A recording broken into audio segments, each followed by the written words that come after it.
دوان روژ داویده گرک دیپلماسی نخوزایی یا رژیم سوری هر وها یا کوالیسیون سوری هیا. علی مملوک سردان سعودیه دکه کوالیسیون سردان روسیه بکه. گلو انجام وی چبن گور انجمن خوجهی لدیرک دبینه پیوست جهک هبه برجواندی روسیا بپارزه. چه چارەسەری کە سیاسی هەبێش کێشا سووری رە بڕاستی ئەمۆک ئەنجومان نیشتیمانیا کورد ئەمۆ کورد کەنەتە و پشتگیرین ژێرە لێ رووسیا ئیرۆ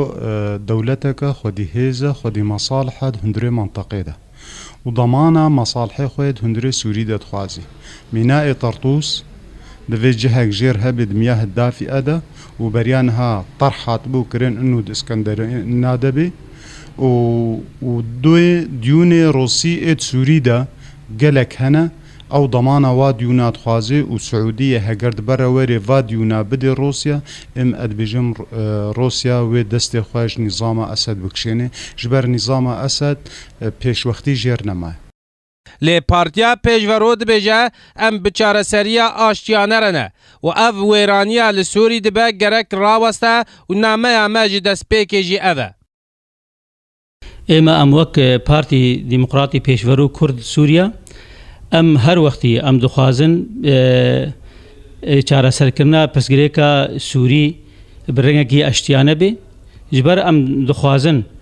ئەف وێرانکردنا کو سووری دەچێت بێ ئەف خراپیا چێت بێ ئەف مڵەتێمە و پەنابەر دەبێ سووری خرا دەبێ وێران دەبێ ئەم دخوازن ئەف چارەسەری ژوی وەضعیرە چێ ببێ بڕێنگێکی ئەشتیانە اف دولتي وك نتوي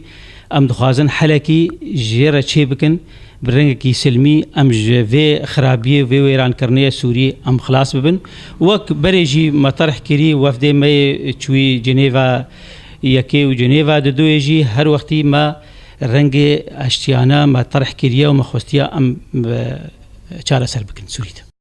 لی گور دزگه راگهاندنه دبینن کو سیوانا نافدولتی لسر کوالیسیونا سوری رابیه و نما باوریا هز نافدولتی جی پیمایه جبرویه که او سردانا موسکوی بکه و ندوره یا طهران جی بکه چونا شاندا کوالیسیونا سوری روسیای بلگی دکوید چارچووا کو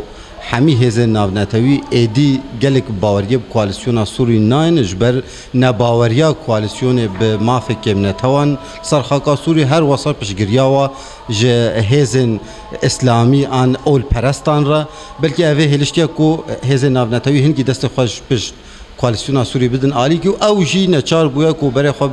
دست خو دریجی هر عالیه کی بکه هنگی و باوریه وگرین تو قونا خابیدا رشا رومت و آزادیه د سوریه ده با آجوکاریا رژیم و حوال بنده و جلو برگال تندروی ورگرد. گلو کوالیسیون سوریه کاربه خوش تندروی آزاد بکه ببه کوالیسیونک لیبرال جدیر که احمد صوفی آرک